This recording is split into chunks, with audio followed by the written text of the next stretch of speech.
Welcome back to the Organ Makers channel. Today we're going to make a garden gate with a unique latch. Here's the challenge. I'm doing a gate in this space here, and I have a post that I'm going to put my hinges on, but there's no post to do the latch. So I need to do the latch against the house without causing too much damage or drilling a hole or anything. So here I am planing down a rough cut 1x6 cedar, and I'm going to use this to kind of laminate together to make the gates. So as you can see, planing it down requires a few trips to the side yard to dump all my chips. That's one of the nice things of living somewhere rural, is I can just do all my cedar chips outside. So now I'm going to rip them down so they're all the same width. These came from a local mill here, so they're close, but they're not close enough for doing good predictable woodworking here. So I took off the rough side, and now I'm going to trim them all down to the same exact width. And sorry for bumping the camera, but it made for a good little transition there. So going through the pile here, I'm making 2 gates in total. The one with the unique latch is kind of what this video is about, and just the gate making process. I have another video coming out that'll be installing the fence, so I'll show you the other gate in that video. So I'm cutting these 2 boards together so they're the same length. So cutting the rails and the stiles.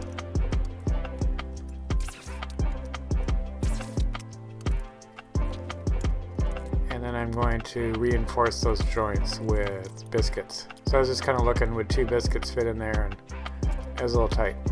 So I'm just going to do 1. And this is just more to kind of align everything. Because when I glue everything up together, you'll see here in a minute, I'm basically building up a mortise and tenon joint. So I'm gluing up the first layer. There are going to be 3 layers together. And I'm using Type Bond 3 because it's an outdoor glue. I've never used this before. It's really runny. I usually use Type Bond 2. So did I just get a runny bottle, or is it just really liquid? You can answer that question in the comments. So I'm just checking it for square, giving it a little tap to square it up. And now we're going to build up the layers. So I'm going to do a diagonal, like all gates should have a diagonal. And one of the reasons why math is so fun, if I bisect this rectangle, my angles are going to be the same. So I'm going to have to set the saw once to cut kind of the 45-ish angle that you see me cutting here, and then the super steep angle that will be going along the horizontal parts. So you can see I just put an auxiliary fence up against the miter saw, and I'm cutting it with 90 degrees.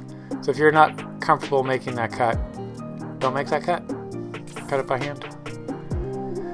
So now I'm just going to cut everything down to size. I'm not really using a tape measure. I'm marking everything here. And you can see how I'm overlapping the way the joints are. And then we'll glue this down. So my preferred technique here is the credit card they send you in the mail that you've been pre-qualified for. That's what I use as a glue spreader. Just making sure I get a lot down. And then I'm just using a crown stapler to kind of tack it in place.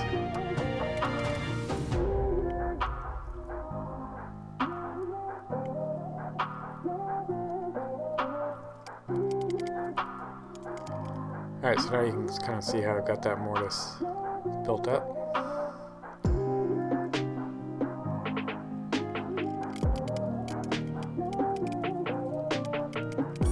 And tacking that on, and then one more layer.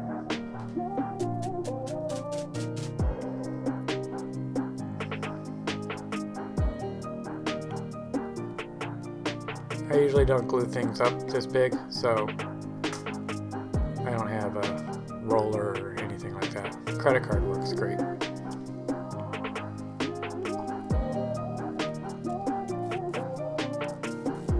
Making some final little adjustments there. And now it's a matter of finding every F-style clamp I have and clamping this up.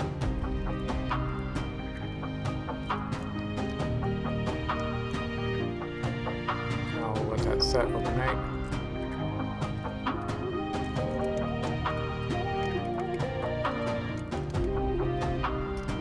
Then to cut off the tails, just to make everything flush, I'm just going to use my track saw.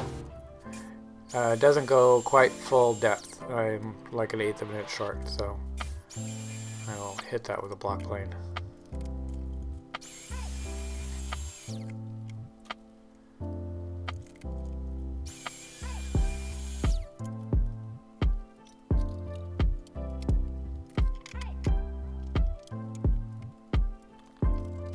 Just kind of tuning it up a little bit there.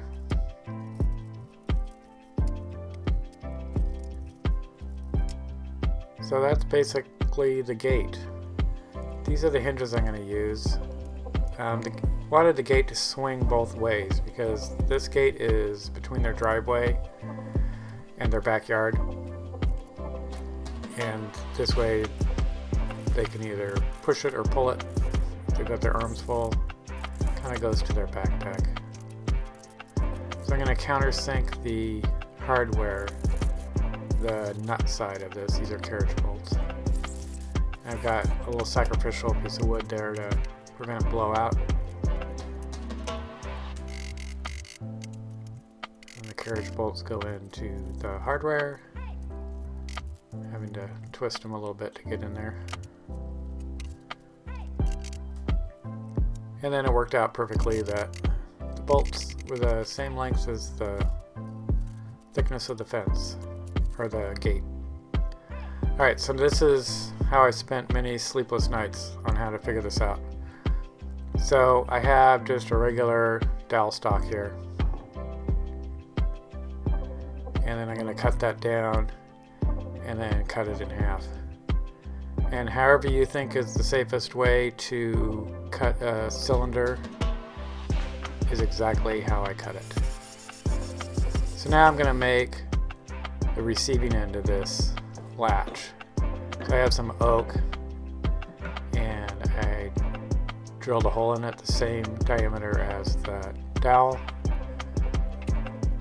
but I'm only going to use half of it. And then I'm going to lay out for kind of a little ramp, so it will ramp up on either side. A little tiny for my fingers, so I'm using the clamp to cut it. And then just kind of sweetening everything up on the belt sander.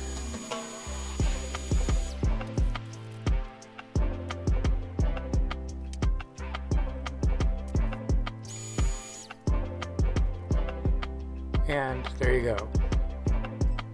That is the female end, and then that's how it's going to interlock.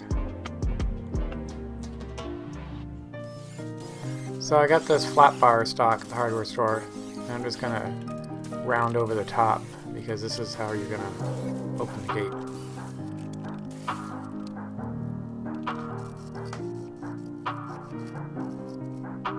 And then I thought it'd be a good idea to use the plastic dip, but it didn't stick.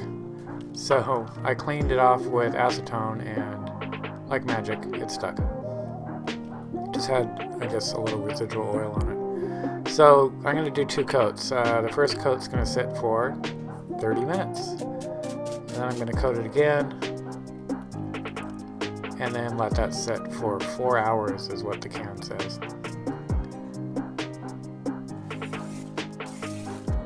So now I'm going to cut that bar to length. Sweeten up the end there. And then I'm going to drill and countersink to screw that into the gate. And I'm also drilling holes in for the latch.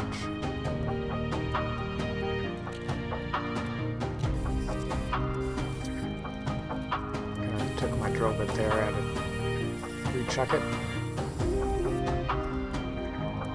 I'm using a countersink because I'm using bevel head boot screws.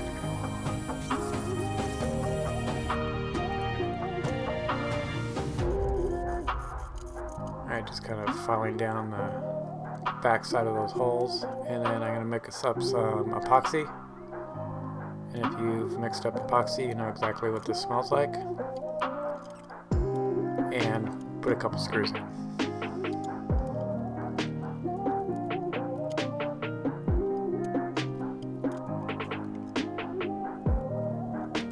And setting it on the edge of the gate, I put the screws in the bottom, and then I'm playing with a wedge here, and I'm sliding the wedge down, and then I'm going to attach that with a screw as well.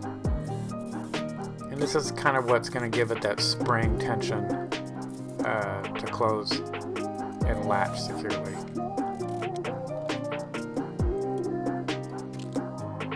You can see the pulling it back, and I'm just giving it a little tweak.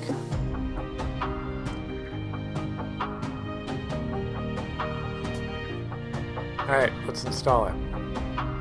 So the other nice thing about this style hinge is it doesn't matter if your post is level or not. That's all it really matters is that the posts that hold the gate are level. And these thread in, and so you'll see that in a second. Just kind of light out the height. And because the fencing material is going to be on the grass side of this, I'm offsetting it to that side, so then it's flush with the rest of the fence. So then I'm just screwing these in. They're kind of like lag bolts. Grabbing my level and getting that level, and you just drop the gate on.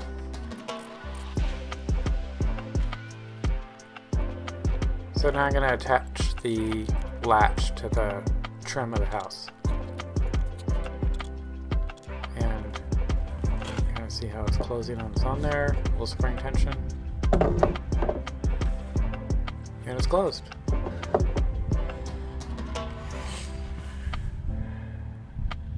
Holds pretty good.